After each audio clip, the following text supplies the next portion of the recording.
AIMIM के दावे के बाद अगर सबसे ज्यादा किसी को चिंता होनी चाहिए या फिर सेंधमारी का डर होना चाहिए तो वो प्राइमरीली आप ही की पार्टी है।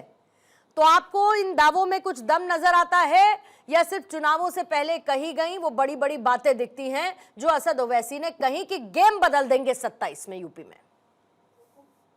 देखिए, ओवैसी साहब क्या गेम बदलेंगे? वो भारतीय जनता पार्टी जो उनको गेम यहाँ पर अपना गेम बनाने के लिए प्लान कर रही थी, तो सारा गेम भाजपा का भगवान राम ने बदल दिया।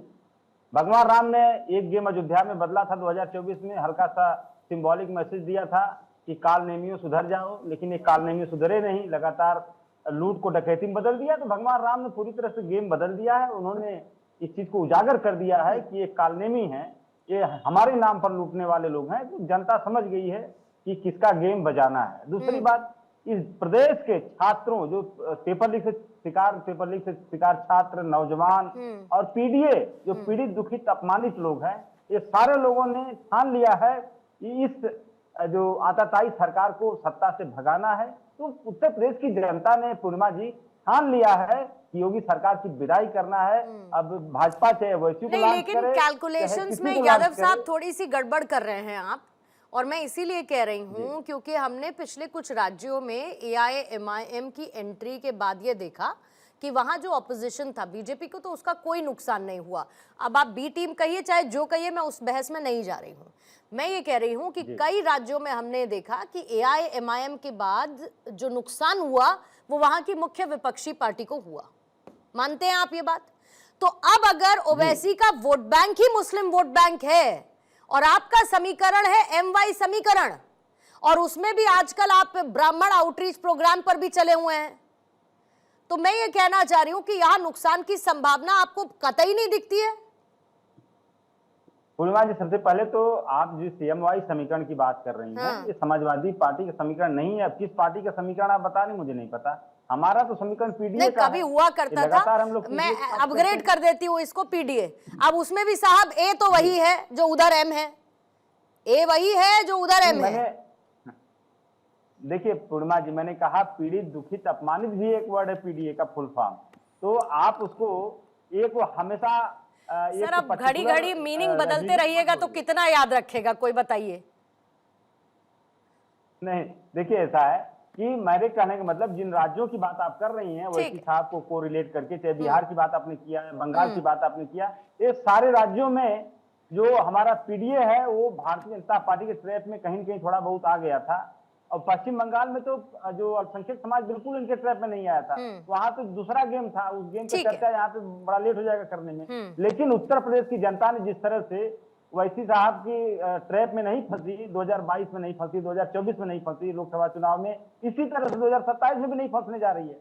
तो हमारी जो पीड़ित, दुखित, अपमानित समूह है उत्तर प्रदेश का, मतलब आप एआईएमआईएम को चुनौती मानते ही नहीं। एक लब्बो लुबाब आपकी बात का जो मैं समझी कि एआईएमआईएम आपके लिए कोई चुनौती उत्तर प्रदेश के चुनावों में है ही नहीं। दिनेश सिंह साहब, फिर अजय जी मैं आपके पास आऊंगी।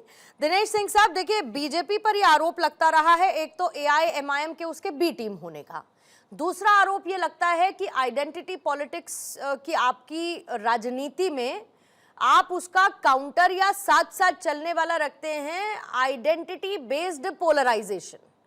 अब उस पोलराइजेशन में कहीं ना कहीं इनडायरेक्टली आपको बेनिफिट करते हैं असद ओवैसी, जहां जहां वो चुनाव लड़ते हैं।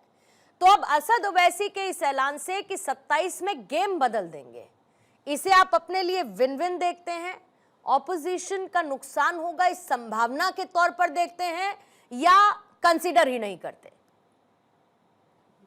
प्रियंका जी, पूर्णिमा जी, ये तो भारतीय लोकतंत्र की खूबसूरती है ना कि भारतीय जनता पार्टी के कहने पे किसी को चुनाव लड़ना है, कोई चुनाव नहीं लड़ना है, कैसे हो सकता है? यहाँ तो कोई भी चुनाव लड़ सकता है, पार्टी के रूप में लड़ सकता है, किसी दल के साथ जाके लड़ सकता है, गठबंधन करके लड़ सकता है, निर्द्वंद भी लड़ सकता है।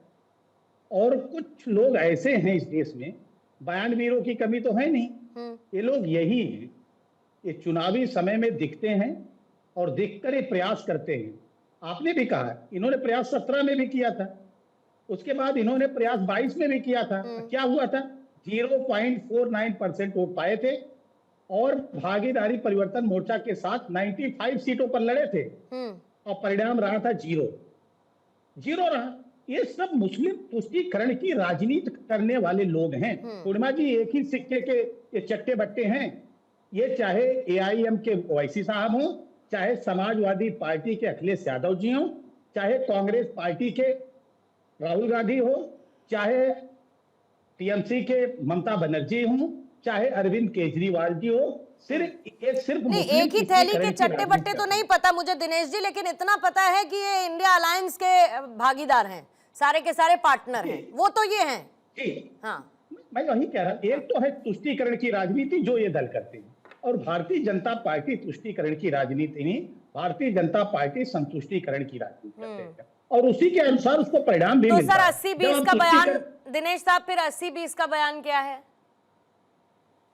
नहीं भाई, यही तो एक कर रहे रहोगे हैं तो सेफ रहोगे, फिर इस बयान का क्या मतलब है?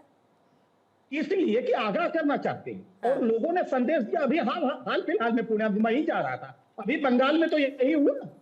ये क्या कर रहे थे पश्चिम बंगाल में, लेकिन पश्चिम बंगाल की जनता ने अभी अभी परिणाम दिया है कि ये तुष्टीकरण नहीं चलेगा, ये सुशासन चलेगा।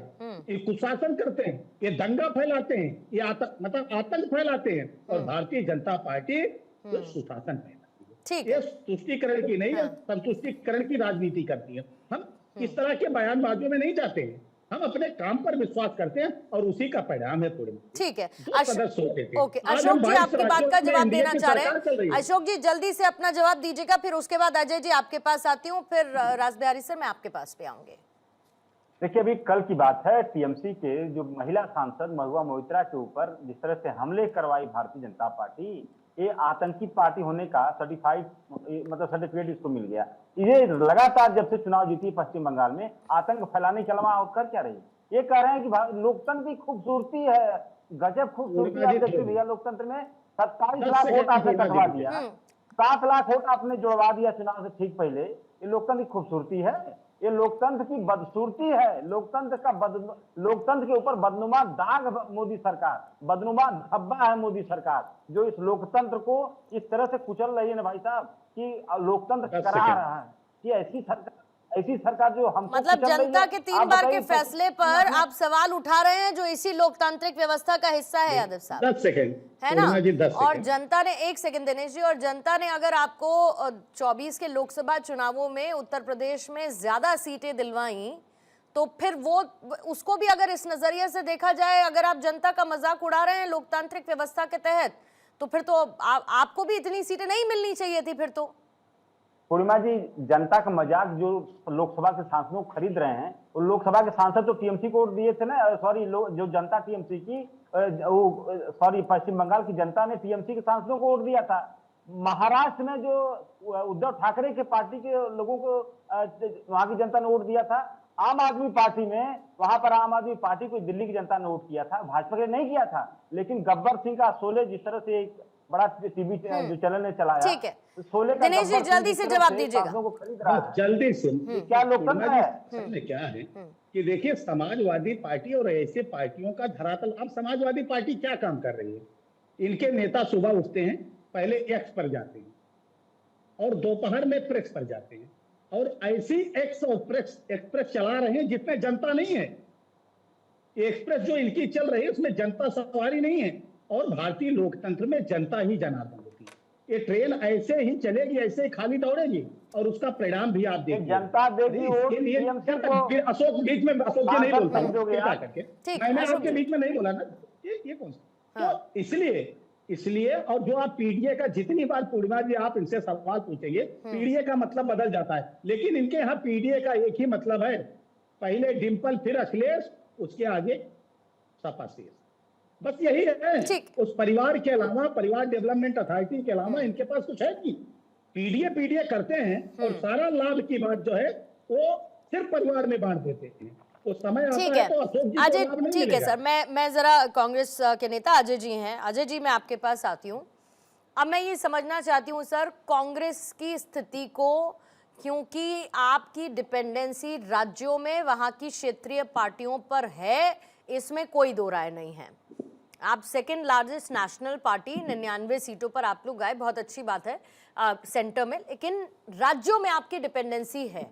पिछले विधानसभा चुनावों में भी उत्तर प्रदेश में हमने देखा कि आप लोग जितनी सीटें चाहते थे उतनी सीटें आपको नहीं मिली। दो लड़कों की जोड़ी कमाल करेगी, बड़े स्लोगन चले, सब कुछ हुआ, लेकिन जितनी सीटें आपको चाहिए थी उतनी नहीं दी गई।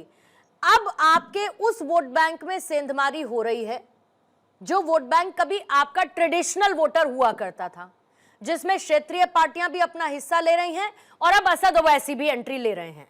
तो क्या आपकी चिंता इससे बहुत ज्यादा बड़ी है कि सब बढ़ जाएगा तो हमारे खाते में क्या आएगा?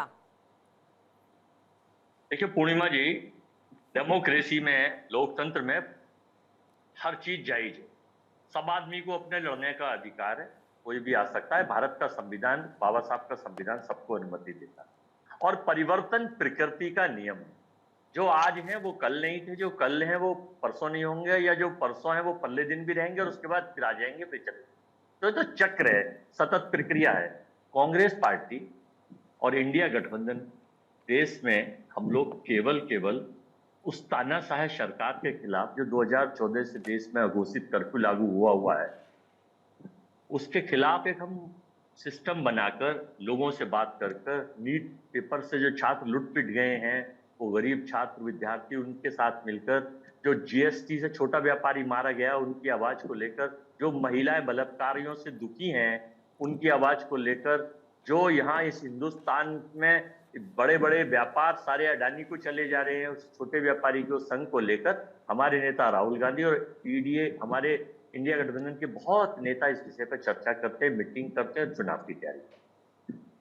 27 में 7 स्टेटों में चुनाव है, उसमें उत्तर प्रदेश भी।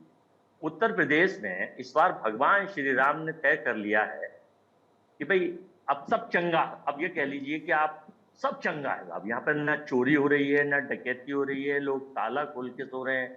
जब 2017 के बाद से दही दूध की नदियां बह रही है, राम राज चल रहा है, ना मर्डर है, ना लूट है, ना डकैती है, सब चंगासी, सब चंगासी, सब चंगासी। ये तो पाकिस्तान, किम जोंग, चाइना, ये सारे लोग आरोप लगा रहे हैं कि साहब राम के यहाँ चोरी हो गई है, राम मंदिर में चोरी हो गई है, राम मंदिर में चढ़ावा चोरी हो गया। ये कुछ नहीं होगा, ये सब चाल है पाकिस्तान की, चाइना की, रशिया की, ट्रंप की, किम जोंग की और इटली की, ये सबकी चाल है। यहाँ तो सब चंगासी, यहाँ कुछ परिवर्तन नहीं होने वाला। तो जब हमने देखा कि सब चंगासी है, तो सब चंगासी है तो भाई कोई बात ही नहीं है, तो चलने दीजिए, चला जाए। लेकिन ऐसा था नहीं, चंगासी नहीं था। जब इनके सारे नेता जो 1992 में, आपको अजय जी मेरे सवाल के जवाब पर आ जाइए। अजय जी, आपको मेरे पेशेंस की थोड़ी दाद देनी चाहिए। मैंने आपकी सारी बातें सुन ली। आप किम जोंग उन से लेके पता नहीं कहां कहां सर घुमाए, क्यों घुमाए मुझे नहीं समझ में आया। मेरे सवाल का जवाब दे दीजिए जो मैंने आपसे पूछा, मूलतः क्योंकि आज चर्चा उसी पर है। ये मेरी रिक्वेस्ट है आपसे अजय जी। देखिए उत्तर प्रदेश में परिवर्तन है और समाजवादी पार्टी और इंडिया गठबंधन के जितने लोग मिलकर चुनाव लड़ेंगे, यहाँ से इन चढ़ावा चोरों को भगा दिया जाएगा। ये जनता मन बना चुकी है और देश के बड़े बड़े, इनके ही बड़े नेता भी मन बना चुके हैं कि अब बहुत अत्याचार हो गया। जो राम को लाए थे अब राम ही इन्हें भगाएंगे। परिवर्तन है उत्तर प्रदेश में और इंडिया गठबंधन की सरकार बनने जा रही है 2027। ठीक है, और आपको कितनी सीटें देंगे ये पूछ लूं फिर मैं? ये सवाल जब जब मैं पूछती हूँ तो सब बगले झाँकने लगते हैं। अभी अशोक जी भी यही करेंगे और आप भी यही करेंगे। बड़ी निडरता से दे रहा हूँ मैं। हाँ बताइए कितनी सीटें दे रहे हैं, बताइए। हमें ये 1 सीट दें या हम 100 पे लड़ें। अच्छा, मैं सवाल ही गलत पूछ लेती हूँ अजय जी, क्योंकि मैं तो ये कई बार सुन चुकी हूँ कि आप लोग तो चुनाव जीतने के लिए ही नहीं लड़ रहे हैं, आप लोग तो बस मुद्दे उठाना चाहते हैं। हाँ, वो मेरे को याद आ गया, वो मुझे याद आ गया। कई जगहों पर आप लोगों ने कहा, आपके शीर्ष नेताओं ने, कि हम जीतने के लिए नहीं लड़ते हैं, हम तो मुद्दे उठाएंगे, हम जनता के साथ हैं, चुनाव जीते ना जीते। ये रिकॉर्डिंग आपके पास होगी। हम ये बता रहे हैं कि हम देश के हित के लिए लड़ाई लड़ेंगे। वही, लेकिन लड़ाई लड़ने के लिए फिर आपको और बदलाव के लिए आपको जीतना पड़ेगा, सत्ता में आना पड़ेगा। और सत्ता में आएंगे तो आपकी स्थिति ज्यादा मजबूत होनी चाहिए कि जितनी भी समस्याएं आप उसका निवारण कर सकें। राज बिहारी सर, ठीक है, ओके, हम ये चाहते हैं SIR के थ्रू और बढ़िया है सर, ठीक है, SIR पर कभी और चर्चा कर लेंगे सर, ठीक है। ठीक है, राज जीतना बिहारी नहीं सर, मैं चाहते। आपके पास आती हूँ। इसी बीच में मौलाना नूर अहमद अजहरी साहब भी हमारे साथ जुड़ चुके हैं। अजहरी साहब, आपका भी स्वागत है। राज बिहारी साहब, मैं जरा पूरे उत्तर प्रदेश की राजनीति के पर्सपेक्टिव से एआईएमआईएम की इस बात का कितना मजबूत आधार है, और अगर गेम पूरा बदल नहीं दिया या गेम एकदम 360 डिग्री पिक्चर नहीं चेंज कर दी, तब भी एआईएमआईएम की एंट्री से किसको ज्यादा चिंता होनी चाहिए? मुझे लगता है कि एआईएमआई की या ओवैसी की धाड़ का उत्तर प्रदेश में कोई मतलब नहीं, क्योंकि अगर पहली बड़ी बात तो यह है कि उनके पास में उम्मीदवार ही नहीं है 403 सीट उतारने के लिए। जब पिछली बार 100 सीट पे उतारा था, सब मिलकर 3.5 लाख वोट ले पाए। एक सिर्फ 100 में से सिर्फ एक उम्मीदवार अपनी जमानत बचा पाया। तो राजनीतिक तौर पे देखेंगे तो ये आप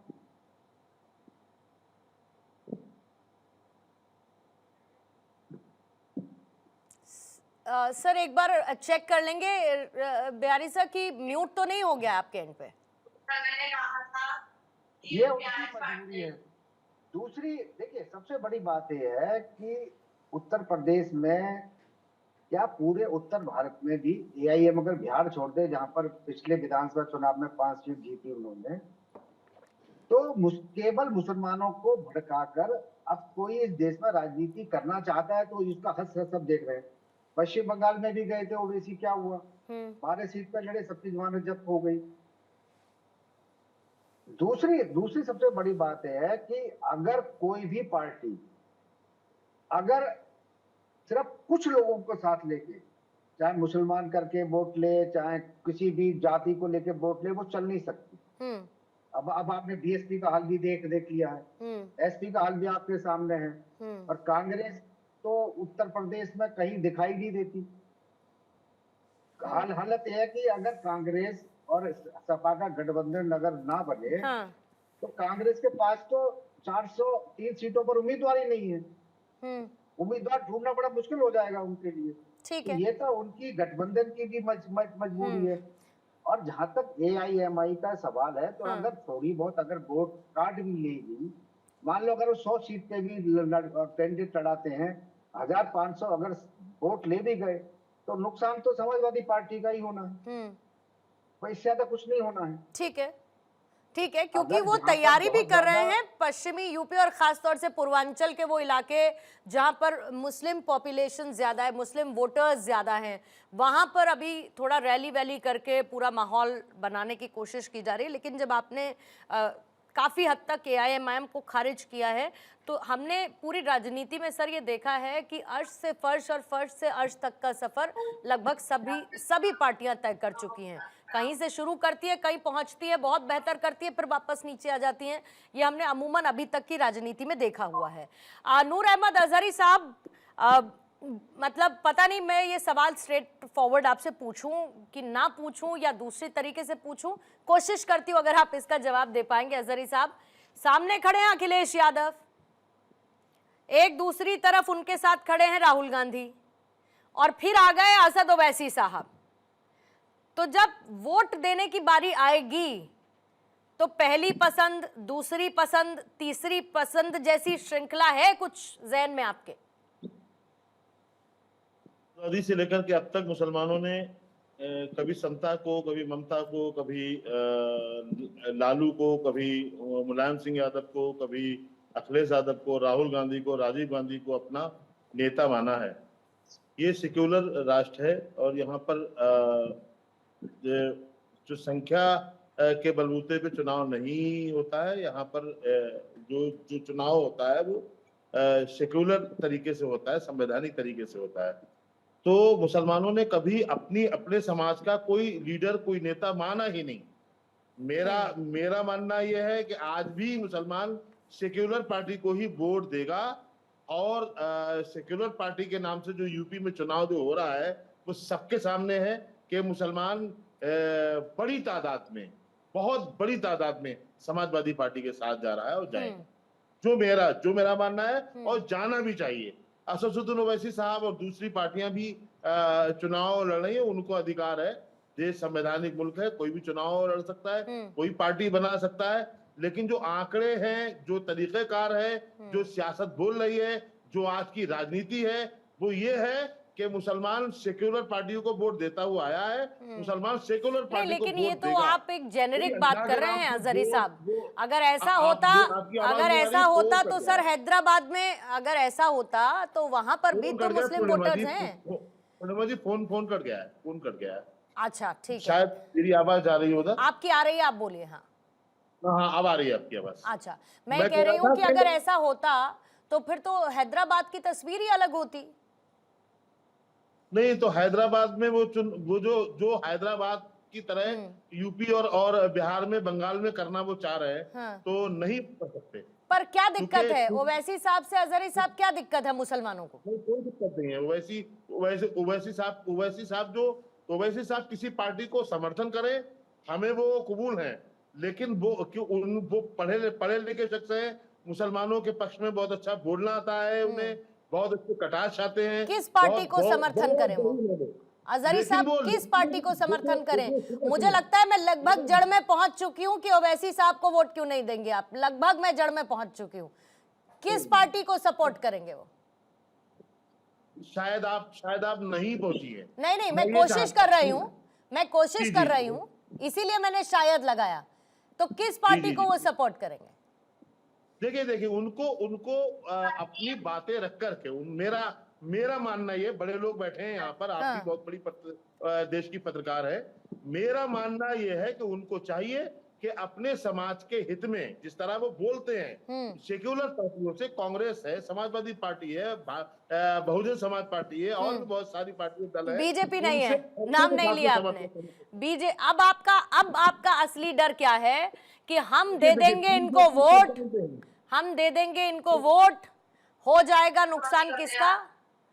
समाजवादी पार्टी, कांग्रेस का। फायदा अल्टीमेटली किसको पहुंचेगा? उस पार्टी को जिसको हम कतई वोट नहीं देंगे, Bharatiya Janata party communal party, जिसको हम कभी वोट। ये आपकी टैगिंग है साहब, आपकी ये टैगिंग है। अगर आपको लगता है कि ये एक पार्टी, अजहरी साहब मैं आपको एक बात बताती हूँ, लगभग केंद्र की 13 से 14 ऐसी योजनाएं हैं जो सिर्फ और सिर्फ मुस्लिमों के लिए हैं। अगर ये कम्युनल पार्टी होते, ये सेक्युलर ना होते, तो आप तो इनको वोट भी नहीं देते, इनको कोई फर्क नहीं पड़ता। आपके लिए इतनी योजनाएं क्यों चलाई? आपकी बच्चियों को स्कॉलरशिप और अच्छी पढ़ाई के लिए इन्होंने योजना क्यों चलाई? भाई, देश के नागरिक हम भी हैं। एग्जैक्टली दैट्स माय पॉइंट, कि आप इस देश के नागरिक हैं, लेकिन आप उस पार्टी को कम्युनल कह रहे हैं जो सेक्युलरिज्म के हिसाब से, देश की विविधता के हिसाब से, हर व्यक्ति के लिए, जो यहाँ का नागरिक है उसके लिए योजना चलाती है, बनस्पत ये देखने की कि उसका धर्म क्या है। आप वोट दीजिए ना दीजिए वो एक अलग बात है, लेकिन आपको योजनाओं का लाभ मिलेगा और वो मिल भी रहा है। देखिए पूर्णिमा जी, आपने अजहरी साहब से कहा कि केंद्र सरकार इतनी योजनाएं चला रही, सवाल यह है कि मुसलमान समाज का आपने नाम लिया, तो मैं उसी समाज के लिए कह रहा हूँ, केंद्र सरकार खासतौर से योगी सरकार ने अच्छी अच्छी योजनाएं चलाई मुसलमान समाज के लिए, मुस्लिम समाज के लिए, जैसे मस्जिद मदरसे को बुलडोजर से गिरा, मुसलमान समाज के लोगों को टारगेट करके उनके पैरों में गोली मारो, देखिए तमाम तरह के कानूनी शिकंजे में फंसा के उनका उत्पीड़न करो। ये योजनाएं हैं, महत्वपूर्ण योजनाएं नहीं हैं, तो जो उनको फ्री भाजपा कर की दिया केंद्र जाए, सरकार और राज्य सरकार चला रही। कानून का वायलेशन हो तो फ्री कर दिया जाए, अवैध कब्जा कर ले तो उनको छोड़ दिया जाए, क्योंकि वो एक विशेष समाज से आते हैं। वायलेशन कितने लोग कर रहे हैं? अरे अजय मिश्रा ट्रेनिंग का लड़का, तो आपको लगता है कि कहीं और बुलडोजर नहीं चला अशोक जी? आप मुझे एक तरफ की पिक्चर दिखाइएगा और मैं देख लूंगी। पूर्णिमा जी, नहीं क्यों नहीं देखेंगे? आपको देखना नहीं, मैं एक तरफ की क्यों देखूंगी सर? मैं दोनों तरफ की देखूंगी, मैं एक तरफ की बिल्कुल नहीं देखूंगी अशोक जी, बिल्कुल नहीं देखूंगी, बिल्कुल देख रही हूँ, वो भी देख रही हूँ। और आप इंतजार करिए, आप इंतजार करिए, आप जिस मुद्दे की तरफ जा रहे हैं, आपने इसकी जहां से शुरुआत की अशोक जी, आपने इसकी जलेबी की तरह इसको घुमाने की बजाय अशोक जी, मैं ये कह रही हूँ कि कानून सबके लिए बराबर है। अब क्योंकि वो विशेष वर्ग से ताल्लुक रखता है और इसीलिए उसको एग्जेम्प्ट कर दिया जाए, ऐसा तो नहीं हो सकता। अरे पूर्णिमा जी, हमारे यहाँ एक कदम गोंडवी शायर थे, सर कहते आप थे, लोग तुम्हारे जब फाइलों में गाँव का अशोक मौसम जी बुला दिया। समाजवादी पार्टी की सरकार में तुम्हारी आप लोग फाइलों जब में तक गाँव मुस्लिम का मौसम अपीजमेंट बुला करते दिया। रहे, किसी ने आपसे आके ये नहीं पूछा कि आज मुस्लिम अपीजमेंट कर रहे हैं, बाकी देखो कि बाकी लोगों की अनदेखी क्यों कर रहे हैं। आज आपको लगता है जरूरत कौन है मुस्लिम अपीजमेंट तो किया? आप फिर मंदिर बनवाइएगा, आप आउटरीच प्रोग्राम चलाइएगा पूर्णिमा जी, ब्राह्मणों के लिए, क्योंकि आज आपको जरूरत पूर्णिमा है। जी, ये बताइए, डायल 100 किसी खास समुदाय के लिए था? 102 108 एम्बुलेंस किसी खास समुदाय के लिए था? लैपटॉप किसी खास समुदाय के लिए था? ये सारी सेवाएं जो समाजवादियों ने दिया किसी खास समुदाय के लिए दिया? इस पूरे उत्तर प्रदेश की जनता के लिए दिया। हमारा उद्देश्य है, और जो अजहरी साहब ने कहा, चाहे हिंदू हो, चाहे मुसलमान ठीक है। हो, चाहे पीडीए हो, चाहे सारे समाज के लोगों ठीक को, है। आज सिर्फ एक चीज दिख रही है कि ओके। हमारे प्रदेश के छात्रों अजय जी। नौजवानों का भविष्य बचाना है, ठीक है। भगवान राम का चंदा बचाना है, माँ ठीक गंगा है को सर। बचाना है, प्रदेश को बचाना है। ओके, इसलिए योगी सरकार को ठीक है। अजय जी आपका क्लोजिंग कमेंट। देखिए, उत्तर प्रदेश ये बाबा विश्वनाथ की धरती है, ये माँ दुर्गा की धरती है, श्री राम की धरती है। और यहाँ बिल्कुल नहीं चलेगा कि अभी आप कह रहे हैं कि पूर्णिमा जी, आप तो बहुत अच्छी एंकर हैं कि साहब देश की सरकार 14 योजनाएं चला रही है। मेरे ख्याल से गुजरात या अडानी से पैसा तो नहीं आ रहा, अरे टैक्स का सर, पैसा आता है, उससे योजनाएं चलती हैं। इतनी सुन लीजिए, सारी बातों में एक बात आपने, टैक्स का पैसा, क्योंकि उसमें स्पेसिफिक मैंने बात की और फैक्चुअल बात की, उसमें कुछ भी अनफैक्चुअल नहीं है, उसमें कुछ भी गलत नहीं है, लेकिन क्योंकि वो सूट कर रहा है, हमने इसीलिए उस बात को पिक कर लिया। खैर आप कंटिन्यू कर लीजिए, मैं आपका टाइम नहीं लूंगी, आप कंटिन्यू कर लीजिए। हाँ। कि ये देश के जनता के टैक्स के पैसे से सारी चीजें दी जा रही हैं। कितने लोगों को टिकट दिया था? 545 एमपी में, जरा कितने मिनिस्टर है भारत सरकार में? पूछ लें जरा नरेंद्र मोदी जी से, और कितने योगी जी से पूछ लें। ये सिवाय नकली लोग हैं, नकली राजनीति करते हैं। सबका साथ सबके विकास का नारा इनका ये असली नहीं है, इनका नारा है सबका साथ, बीजेपी का विकास और सबका विनाश। दिनेश जी, सबका विनाश। ठीक है दिनेश जी, आपका क्लोजिंग कमेंट। और अडानी का विकास, केवल अडानी। पूर्णिमा जी, ये सभी पार्टियां राष्ट्रवाद से ऊपर अपने वोट बैंक को रखती है। विकास, समानता और एक भारत श्रेष्ठ भारत की बजाय ये सिर्फ विभाजनकारी नीतियां अपनाना चाहती। उत्तर प्रदेश की जनता जब 17 के पहले का उत्तर प्रदेश देखता है तो डर जाता है। अब उत्तर प्रदेश की जनता उस अंधेरे में नहीं जाना चाहती है। 4 घंटे जहां बिजली आती है, 1 हफ्ते दिन में और 1 हफ्ते रात में, अब नहीं जाना चाहती। अब उत्तर प्रदेश उस दंगों में नहीं जाना चाहती है जो रोज दंगे होते थे। आज उत्तर प्रदेश में दंगा नहीं, दंगल हो रहे हैं, सब चंगा है इसलिए जाना चाहते हैं। आज उत्तम प्रदेश बन गया है, और उत्तम प्रदेश से अब सर्वोत्तम प्रदेश की तरफ बढ़ रहा है माननीय योगी आदित्यनाथ जी के शासन में। ये दंगों का नहीं, ये तुष्टीकरण का नहीं, ये संतुष्टीकरण का है, ये सुशासन का प्रदेश है। अब ये जो लोग फिर से यहाँ पर इस तरह से कुशासन फैलाना चाहते हैं, उत्तर प्रदेश की जनता इनके बहकावे में नहीं आ रही है। ये जो मरीज की भूमिका में है, जो कालनेमी की भूमिका में है, जो अब राम राम कर रहे हैं, ये अब देखिएगा इनका चोला उतर रहा है। इन्होंने अभी एक अपना प्रभारी भेजा है, जरा उनका बयान देख लीजिए पीछे का, पता चल जाएगा क्या क्या है। ठीक है राज प्यारी सर, आपका क्लोजिंग कमेंट, फिर उसके बाद अजहरी साहब आपका क्लोजिंग कमेंट लूंगी। देखिए, जो अगर आप ओवैसी साहब की बात करें तो उनका और उनकी पार्टी का उत्तर प्रदेश में कोई भविष्य नहीं। यह जरूर है कि जिस तरह से समाजवादी पार्टी के प्रति मुसलमानों का अभी भी अनुराग है, उसमें ही थोड़ा डेंट लगे। ओके सर, ठीक है। अजहरी साहब आपका क्लोजिंग कमेंट। हम चाहते हैं कि देश में जो संविधान को नकारते हुए भारतीय जनता पार्टी राजनीति कर रही है, उस राजनीति को जनता को नकार देना चाहिए। और जो लोग संविधान के साथ में खड़े हैं, जो लोग संविधान को जिंदा देखना चाहते हैं, महफूज रखना चाहते हैं, उन पार्टियों के साथ में जनता को आना चाहिए। और हमारा समाज इंशाल्लाह ऐसा ही करेगा। बिल्कुल, और जो संविधान के हिसाब से हो वही सब होना चाहिए। यही संविधान जो एक देश एक कानून की बात करता है, उसमें भी फिर साथ साथ थोड़ा सा खड़े हो लेना चाहिए, बेहतर रहेगा।